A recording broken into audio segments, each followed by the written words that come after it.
नमस्कार दोस्तों, ज्ञान पार्टनर चैनल की ओर से आप सबों को हिंदी दिवस की ढेर सारी शुभकामनाएं।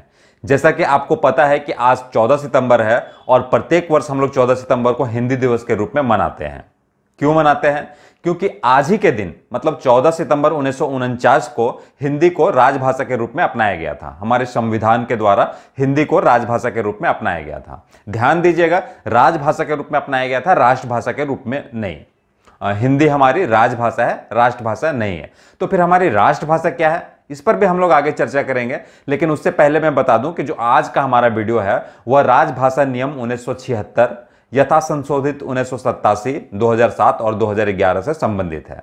तो अगर आप एक प्रतियोगी परीक्षा का तैयारी करने वाले स्टूडेंट हैं तो आपके लिए वीडियो बहुत ज्यादा इंपॉर्टेंट है। और अगर आप एक सरकारी कर्मचारी हैं, मतलब कि आप जॉब ऑलरेडी पा चुके हैं, तब तो आपके लिए यह वीडियो और भी ज्यादा इंपॉर्टेंट होने वाला है। तो आइए शुरू करते हैं।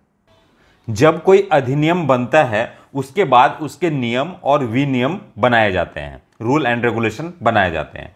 उसी तरह राजभाषा अधिनियम 1963 की धारा 3(4) द्वारा प्रदत्त शक्तियों का प्रयोग करते हुए केंद्रीय सरकार राजभाषा नियम बनाती है, रूल एंड रेगुलेशन बनाती है। तो वह रूल क्या है, राजभाषा नियम क्या है, वह आज हम लोग पढ़ेंगे।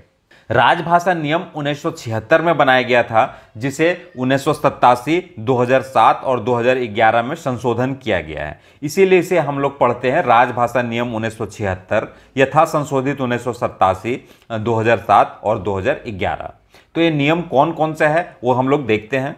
पहला जो नियम है वह संबंधित है संक्षिप्त नाम, विस्तार और प्रारंभ से। तो पहला नियम में बताया गया है, इन नियमों का संक्षिप्त नाम राजभाषा नियम 1976 है। इनका विस्तार तमिलनाडु राज्य के सिवाय संपूर्ण भारत पर है। मतलब आप यहां पे ध्यान दीजिएगा, जो राजभाषा नियम है उसका विस्तार तमिलनाडु छोड़ के सारे भारत में, यह तमिलनाडु पर लागू नहीं होता है। राजभाषा नियम तमिलनाडु पर लागू नहीं होता है। ये राजपत्र में प्रकाशन की तारीख को प्रवृत्त होंगे। जब गजट में नोटिफाइड शो कर दिया जाएगा तब से यह लागू हो जाएगा। आपने गौर किया होगा, जब भी कोई एक्ट बनता है या नियम बनता है तो उसका जो फर्स्ट होता है वह उसके नाम से रिलेटेड होता है और जो दूसरा होता है उसके परिभाषा से रिलेटेड होता है। तो यहां पर भी जो नियम 2 है उसमें परिभाषा बताया गया है।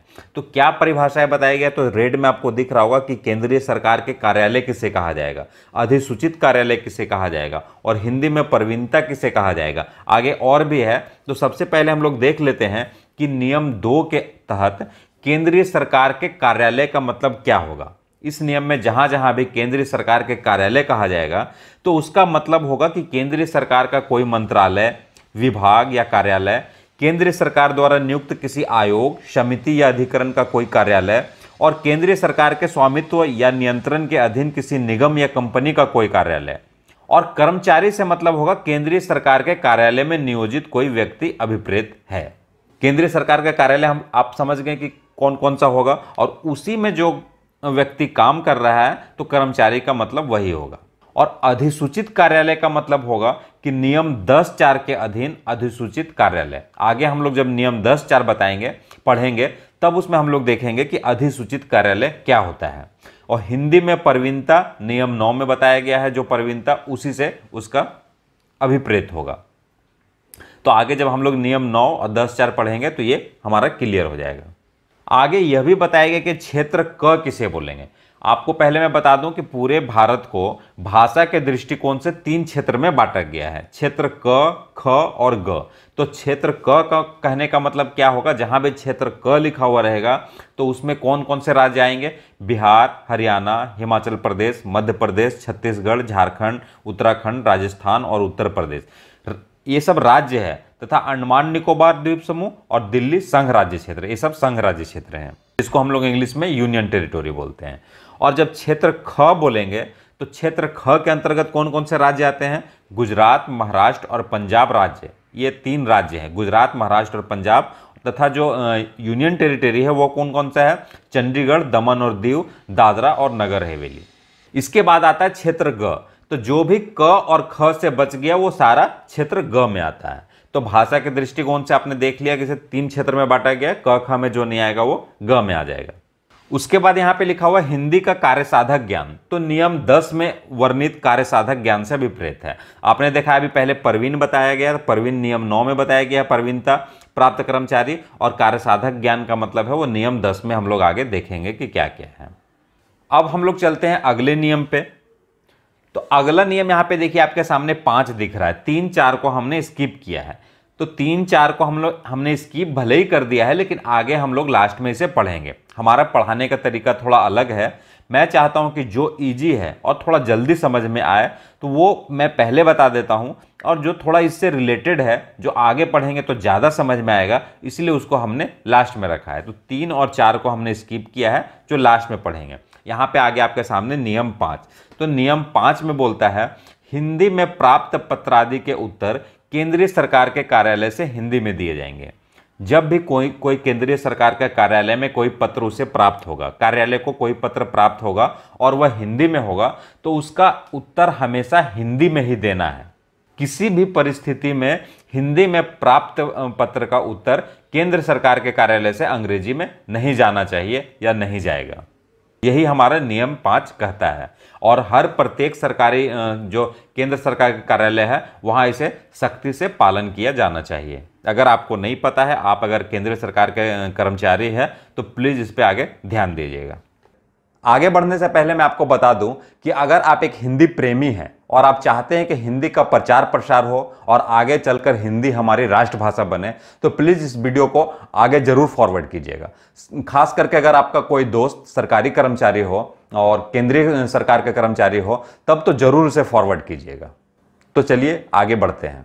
नियम 6 क्या कहता है? नियम 6 कहता है, उसका हेडिंग है हिंदी और अंग्रेजी दोनों का प्रयोग। हिंदी और अंग्रेजी दोनों का प्रयोग कहां पे करना चाहिए? तो अधिनियम की धारा 3(3) में निर्दिष्ट सभी दस्तावेजों के लिए हिंदी और अंग्रेजी दोनों का प्रयोग किया जाएगा। अधिनियम में एक धारा 3(3) है, उसमें कुछ दस्तावेज का नाम लिख दिया गया है। वो दस्तावेज जब भी केंद्र सरकार के कार्यालय में बनाए जाएंगे तो वे द्विभाषी होंगे, और द्विभाषी कहने का मतलब है हिंदी और अंग्रेजी दोनों में होंगे। और नियम 6 यह भी कहता है कि ऐसे दस्तावेजों पर हस्ताक्षर करने वाले व्यक्ति का यह उत्तरदायित्व होगा कि वे सुनिश्चित कर लें कि ऐसे दस्तावेजों हिंदी और अंग्रेजी दोनों में तैयार की जाती है, निष्पादित की जाती है और जारी की जाती है। जाहिर सी बात है, जब भी कोई कागज या कोई दस्तावेज जारी होगा कि सरकारी कार्यालय से, और वह धारा 3(3) के अंतर्गत आएगा, तो नियम 6 कहता है कि वह दोनों भाषा में होना चाहिए। तो अब अगर दोनों भाषा में वह नहीं जारी हो रहा है, तो इसका उत्तरदायित्व तो किस पे ठहराया जाए? तो जो उस दस्तावेज में जो हस्ताक्षर करेगा, वो पहले हस्ताक्षर करने से पहले यह देख ले कि यह दोनों भाषा में तैयार किया गया है या नहीं किया गया है। तैयार किया गया है तभी वह उस पर हस्ताक्षर करे। तो आपको थोड़ा सा अगर यहाँ कन्फ्यूजन हो रहा होगा कि यह धारा 3(3) में कौन सा दस्तावेज है और किसे हिंदी और इंग्लिश में दोनों में जारी करना है, तो आगे मैं धारा 3(3) भी आपको दिखा देता हूँ। धारा 3(3) में ये जो दस्तावेज है वह हमेशा द्विभाषी होना चाहिए, मतलब हिंदी और अंग्रेजी दोनों में होना चाहिए। तो ये दस्तावेज का नाम है संकल्प, सामान्य आदेश, नियम, अधिसूचना, प्रशासनिक या अन्य प्रतिवेदन, प्रेस विज्ञप्ति, संविदा, करार, अनुज्ञप्ति, अनुज्ञा पत्र, निविदा सूचना, निविदा प्रारूप, संसद के समक्ष प्रस्तुत प्रशासनिक या अन्य प्रतिवेदन और राजकीय कागज पत्र है। ये जब भी जारी होंगे तो हिंदी और अंग्रेजी दोनों भाषा में जारी किए जाएंगे। इस पर एक चर्चा यह भी की गई थी कि क्या क क्षेत्र वाले सिर्फ हिंदी में जारी कर सकते हैं, क्योंकि क में तो हिंदी प्रचलित भाषा है और हमें हिंदी को बढ़ावा भी देना है। तो क्या क क्षेत्र वाले केवल हिंदी में इसे जारी कर सकते हैं? तो नहीं। जो राजभाषा नियम 6 कहता है वह यह कहता है कि हमेशा ये जो दस्तावेज है वह हिंदी और अंग्रेजी दोनों में जारी किए जाएंगे। अब अगला है नियम 7, जो आवेदन, अभ्यावेदन आदि से संबंधित है। इसमें बताया गया कि कोई भी कर्मचारी आवेदन, अपील या अभ्यावेदन हिंदी या अंग्रेजी में कर सकता है।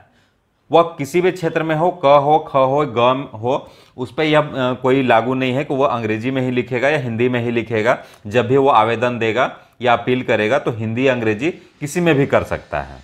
लेकिन जब कोई आवेदन, अपील या अभ्यावेदन हिंदी में आया हो, हिंदी में किया गया हो, या उस पर सिर्फ हस्ताक्षर भी अगर सिर्फ हिंदी में हो, तब उसका उत्तर हिंदी में दिया जाएगा।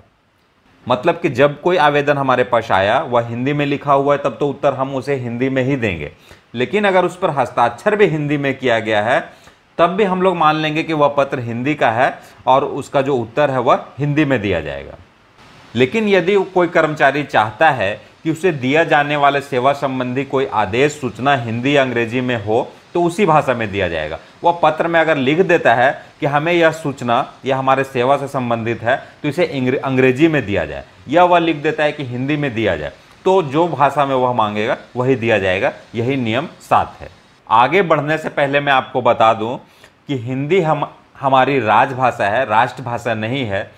जब संविधान हमारा बन रहा था तब इस पर बहुत चर्चा चली कि हिंदी को राष्ट्रभाषा के रूप में अपनाया जाए, लेकिन साउथ क्षेत्र के जो लोग थे वह हिंदी को अपनाने से इनकार कर दिए और इस पर बहुत बहस चली। हिंदी को राष्ट्रभाषा के रूप में इसलिए अपनाने पर जोर दिया गया था क्योंकि हिंदी ही एक ऐसी भाषा है जो बहुत सारे भारत के जो बहुत सारे भाषाएं हैं उसको यह एक सूत्र में बांधने का काम करती है। आप देखेंगे कि इसकी जो लिपि देवनागरी है वह भी कई लिपियों से मिलती जुलती है, या बहुत सारे जो भारत की भाषाएं हैं वह देवनागरी में ही लिखी जाती है। जैसे कश्मीरी हो गई या फिर उर्दू भी हो गया, उर्दू को भी देवनागरी में लिखा जाता है। मराठी हो गया, मराठी को भी देवनागरी में लिखा जाता है। या फिर आप देखेंगे कि बांग्ला, गुजराती या देवनागरी से मिलता हुआ लिपि इसका है। इसलिए हिंदी को राष्ट्रभाषा के रूप में अपनाने पे बहुत सारी चर्चाएं चली, लेकिन साउथ के लोग नहीं चाहते थे कि हिंदी को राष्ट्रभाषा का दर्जा दिया जाए। तो अंत में यही निर्णय पे पहुंचा गया है कि जो 8वीं अनुसूची में जो जितनी भी भाषाएं हैं सभी को राष्ट्रभाषा माना जाता है। और अभी 8वीं अनुसूची में टोटल 22 भाषाएं हैं। जब हमारा संविधान लागू हुआ था तब उसमें 14 भाषा था। मूल संविधान में 14 भाषा थे 8वीं अनुसूची में, और अभी उसमें कुल 22 भाषाएं हैं। अब आगे देखते हैं कि नियम 8 हमारा क्या है। केंद्रीय सरकार के कार्यालय में जो भी क्लर्क या जो कोई भी कर्मचारी अगर काम करता है तो वो टिप्पणी लिखता है, फाइल पे नोटिंग लिखता है, टिप्पणी लिखता है। तो उसके बारे में नियम 8 क्या कहता है, तो 8 का 1 कहता है कि जब भी कोई कर्मचारी किसी फाइल पर नोटिंग करेगा या टिप्पणी लिखेगा तो हिंदी या अंग्रेजी में वह कोई भी भाषा में लिख सकता है। ऐसा नहीं कि हिंदी में ही लिखना है, अंग्रेजी में ही लिखना है, कोई भी भाषा में लिख सकता है। और उसको यह नहीं कहा जाएगा कि वह दूसरी भाषा में अनुवाद भी करे। अगर वह हिंदी में लिख दिया तो उसको यह नहीं कहा जाएगा कि तुम अंग्रेजी में भी इसका लिख के लाओ। अगर वह अंग्रेजी में लिख दिया तो उसे यह नहीं कहा जाएगा कि तुम हिंदी में भी लिख के लाओ। और अगर कोई सरकारी कर्मचारी हिंदी का कार्य साधक ज्ञान रखता हो तो वह किसी दस्तावेज को हिंदी में अनुवाद का मांग नहीं करेगा या अंग्रेजी में भी अनुवाद का मांग नहीं करेगा। यदि कोई केंद्रीय सरकार का कर्मचारी जो हिंदी का कार्य साधक ज्ञान रखता हो तो वह किसी भी दस्तावेज का अंग्रेजी अनुवाद का मांग तभी कर सकता है जब वह दस्तावेज विधिक या तकनीकी प्रकृति का है, अन्यथा नहीं। जब कोई वह, आप जान रहे, पहले से वह कार्य साधक ज्ञान रखता है तो फिर वह अंग्रेजी का अनुवाद नहीं मांगेगा। वह हिंदी, इसका मतलब है वह हिंदी समझता है, अंग्रेजी भी समझता है, लेकिन वह एक ही स्थिति में अंग्रेजी का अनुवाद का मांग कर सकता है अगर वह तकनीकी प्रकृति का है, वह टेक्निकल है, तभी उसका अंग्रेजी अनुवाद का मांग कर सकता है। लेकिन अब प्रश्न उठता है कि कौन सा दस्तावेज तकनीकी का है या विधिक का है या नहीं, यह कैसे पता चलेगा। तो 8 का 3 में साफ साफ बता दिया गया है कि यदि यह प्रश्न उठता है कि कोई विशिष्ट दस्तावेज विधिक या तकनीकी प्रकृति का है या नहीं तो विभाग या कार्यालय का प्रधान उसका विनिश्चय करेगा। जो कार्यालय प्रधान है, जो इंचार्ज है, वही उस पर डिसाइड कर सकते हैं कि यह जो दस्तावेज है वह तकनीकी प्रकृति का है या नहीं। यही नियम 8 कहता है। अब यहाँ पे नियम 8.4 है जो बहुत ही इंपॉर्टेंट है। 8.4 में बताया गया है कि केंद्रीय सरकार आदेश द्वारा ऐसे अधिसूचित कार्यालयों को विनिर्दिष्ट कर सकती है जहां ऐसे कर्मचारियों द्वारा जिन्हें हिंदी में प्रवीणता प्राप्त है, टिप्पण, प्रारूपण और ऐसे अन्य शासकीय प्रयोजनों के लिए जो आदेश में विनिर्दिष्ट किए जाएं, केवल हिंदी का प्रयोग किया जाएगा। कुछ कार्यालय को विनिर्दिष्ट किया जाता है, मतलब अगर देखा जाए कि उस कार्यालय में बहुत सारे कर्मचारी हिंदी में प्रवीणता प्राप्त हैं, मतलब वह हिंदी में काम कर सकते हैं, तो उस कार्यालय को विनिर्दिष्ट कर दिया जाता है। तब सिर्फ वहां पे जो काम है वह सिर्फ हिंदी में होगा, वहां अंग्रेजी का फिर प्रयोग नहीं होगा। इसको जब नियम हम लोग 10 पढ़ेंगे तो नियम 10 में भी इस पर चर्चा करेंगे, वहां पे आपको डिटेल में समझ में आएगा। तो ये 8.4 है। आगे है नियम 9। जिसमें बताया गया है कि हिंदी में प्रवीणता किसे कहेंगे। तो हिंदी में प्रवीणता कौन सा कर्मचारी को मानेंगे? जब कोई कर्मचारी मैट्रिक परीक्षा या उसका समतुल्य या उससे उच्चतर कोई भी परीक्षा हिंदी माध्यम से उत्तीर्ण कर लिया हो, हिंदी मीडियम से वह पढ़ा हो या पास कर लिया हो, तो मान लेंगे कि वह जो कर्मचारी है वह हिंदी में प्रवीण है। या स्नातक परीक्षा और उसके समकक्ष में या उससे ऊपर में कोई एक विषय हिंदी के रूप में पढ़ा हो, हिंदी को एक विषय के रूप में अगर वह पढ़ लिया है स्नातक में, तो उसे भी मानेंगे कि वह हिंदी में प्रवीण है। या फिर अगर वह खुद से लिख के दे देता है, वह घोषणा करता है कि मैं हिंदी में प्रवीणता प्राप्त हूं, तो भी उसे हिंदी में प्रवीणता प्राप्त कर्मचारी मान लिया जाएगा। आगे है नियम 10। नियम 10 में बताया गया है 10(1) में कि हिंदी का कार्य साधक ज्ञान प्राप्त कर्मचारी किसे कहेंगे। तो यदि कोई कर्मचारी मैट्रिक का परीक्षा या उससे कोई उच्चतर परीक्षा हिंदी विषय के साथ उत्तीर्ण कर लिया हो, उसमें अगर एक विषय वह हिंदी पढ़ा हो, तो उसे मान लेंगे कि हिंदी का कार्य साधक ज्ञान उसे प्राप्त है। या फिर केंद्रीय सरकार का एक हिंदी परीक्षा योजना चलता है जिसमें प्राज्ञ परीक्षा होता है, उसे भी अगर वह पास कर लेता है तब भी मान लेंगे कि उसे हिंदी का कार्य साधक ज्ञान प्राप्त है।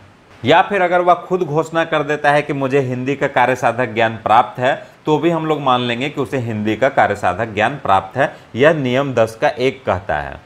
साथ में यह भी कहा गया है कि अगर कोई केंद्र सरकार का कार्यालय है, 10 का 2 में कहा गया है कि अगर कोई केंद्र सरकार का कार्यालय है जिसमें 80% कर्मचारियों ने कार्य साधक ज्ञान प्राप्त कर लिया हो, तो सामान्यतः यह समझा जाएगा कि वह जो कार्यालय है वह हिंदी का कार्य साधक ज्ञान प्राप्त कर लिया है और सभी कर्मचारी को हिंदी का कार्य साधक ज्ञान प्राप्त कर्मचारी माना जाएगा।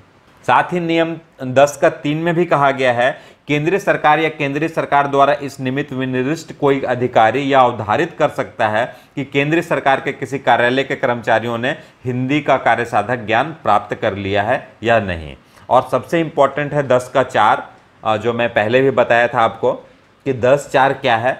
10(4) में है कि केंद्रीय सरकार के जिन कार्यालयों में कर्मचारियों ने हिंदी का कार्य साधक ज्ञान प्राप्त कर लिया है, उन कार्यालयों के नाम राजपत्र में अधिसूचित किए जाएंगे।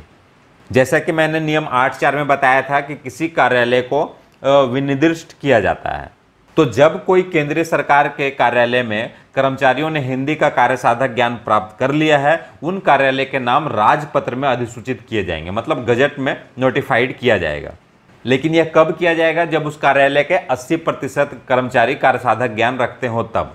और साथ ही जब अधिसूचित हो गया है तो उसे अधिसूचित से बाहर भी किया जा सकता है, जब जो 80% से अगर उसमें कार्यालय में कार्य साधक ज्ञान करने वाले कर्मचारी अगर कम हो जाते हैं, तो उसी तिथि से फिर से राजपत्र में निकाल कर यह घोषित किया जा सकता है कि इस कार्यालय में जो कर्मचारी है कार्य साधक ज्ञान रखने वाले वो 80% से कम हो गए हैं, तो इसे विनिर्दिष्ट से हटाया जाता है। तो यह इंपॉर्टेंट बहुत ही नियम है 10(4) और बहुत सारे एग्जाम में आते भी हैं, इसको एक बार फिर दोबारा इसको पढ़ लेना है। उसके बाद आता है नियम 11। नियम 11 में कहता है मैनुअल, संहिताएं, प्रक्रिया संबंधी अन्य साहित्य, लेखन सामग्री आदि। जितने भी कार्यालय हैं वहाँ बहुत सारे मैनुअल छपता है, संहिताएं छपता है और भी बहुत सारा बुक्स छपते हैं या फिर रजिस्टर बनते हैं, उसके बारे में यहाँ पे कहता है।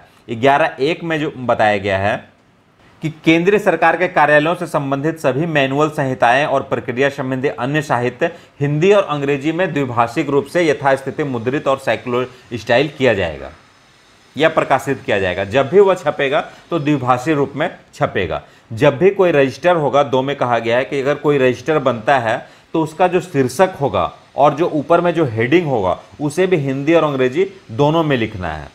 केंद्रीय सरकार के किसी कार्यालय में जब नाम पट बनाया जाएगा, सूचना पट बनाया जाएगा या पत्र शीर्ष जिसे लेटर हेड बोलते हैं, उसको भी द्विभाषी बनाया जाएगा। लिफाफा में जो अगर हम लोग लिफाफा में भी एड्रेस लिखते हैं सरकारी कार्यालय में, तो उसको भी हमेशा द्विभाषी लिखा जाएगा, मतलब कि हिंदी और अंग्रेजी में लिखा जाएगा। और जब भी जहाँ भी कभी द्विभाषी की बात आती है और दोनों साथ साथ लिखने की बात आती है, तो हमेशा हिंदी को ऊपर लिखा जाता है और अंग्रेजी को नीचे लिखा जाता है। और कभी भी ऐसा नहीं लिखा जाता है कि देखने में लगे कि इंग्लिश का जो अक्षर है वो बड़े हैं। अगर ऐसा लग रहा है तो हिंदी का जो फॉन्ट है उसे छोटा कर दिया जाता है। तो ये है हमारा नियम 11। नियम 12 क्या कहता है कि जितने भी हमने अभी नियम पढ़ा, हमने केंद्रीय सरकार के प्रत्येक कार्यालय के प्रशासनिक प्रधान का यह उत्तरदायित्व होगा कि वह सुनिश्चित करे कि ये जो नियम है वह उसका अनुपालना उनके कार्यालय में हो रहा है। तो यही नियम 12 है। अब हमने स्किप किया था नियम 3 और नियम 4। तो नियम 3 और जो नियम 4 है वह बताता है कि केंद्र सरकार के कार्यालय जो क ख ग में स्थित है, तो जो आपस में पत्राचार करेंगे तो उनकी भाषा कैसी होगी, वह हिंदी होगी भाषा या अंग्रेजी होगी। तो आइए देख लेते हैं नियम 3 क्या है। नियम 3 का 1 में बताता है कि केंद्र सरकार का कार्यालय चाहे वो कहीं भी स्थित है, तो क क्षेत्र को जब पत्र लिखेगा तो कौन सी भाषा में लिखेगा, फिर ख क्षेत्र को लिखेगा तो कौन सी भाषा में लिखेगा, और ग क्षेत्र को लिखेगा तो कौन सी भाषा में लिखेगा।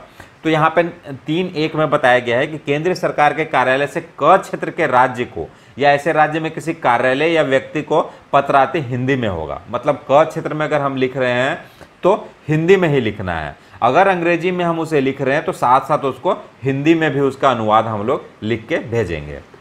इसी तरह 3 का 2 में बोल रहा है कि केंद्र सरकार के कार्यालय से अगर ख क्षेत्र में हम लोग भेजेंगे तो वह हिंदी में ही होगा, लेकिन अंग्रेजी में भी भेज सकते हैं क्योंकि वह ख क्षेत्र है। तो अंग्रेजी में अगर भेजेंगे तो उसका हिंदी में अनुवाद में भेजा जाएगा। लेकिन अगर ख क्षेत्र में स्थित राज्य में किसी व्यक्ति को अगर हम लोग भेज रहे हैं, कोई कार्यालय को ना भेज करके अगर किसी व्यक्ति को भेज रहे हैं, तो उसे हिंदी या अंग्रेजी किसी भी लैंग्वेज में लिख सकते हैं।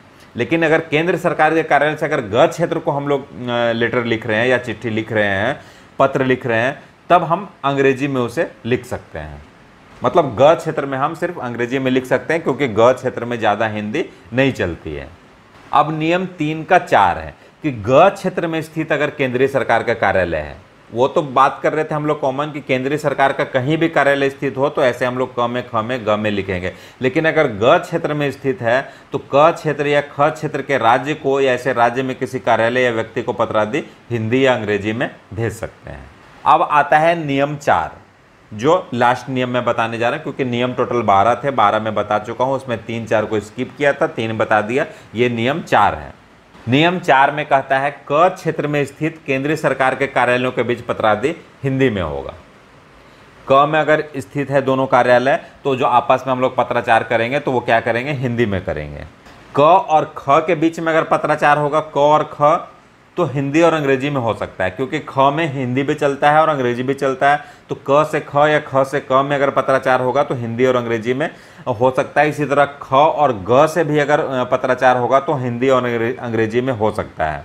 लेकिन केंद्रीय सरकार के मंत्रालय और विभागों के बीच में भी पत्र जो जारी होगा आपस में, वह भी हिंदी और अंग्रेजी में हो सकता है, केंद्र सरकार के मंत्रालय के बीच में।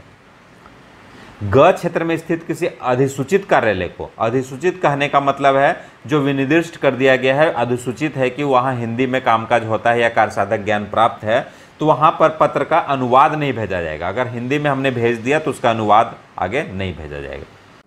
अगर आपको यह वीडियो अच्छा लगा हो तो प्लीज़ लाइक कर दीजिए, हमारे चैनल को सब्सक्राइब कर दीजिए और अपने दोस्तों में शेयर भी कर दीजिए। आगे फिर मिलेंगे एक नए वीडियो के साथ। Bye bye.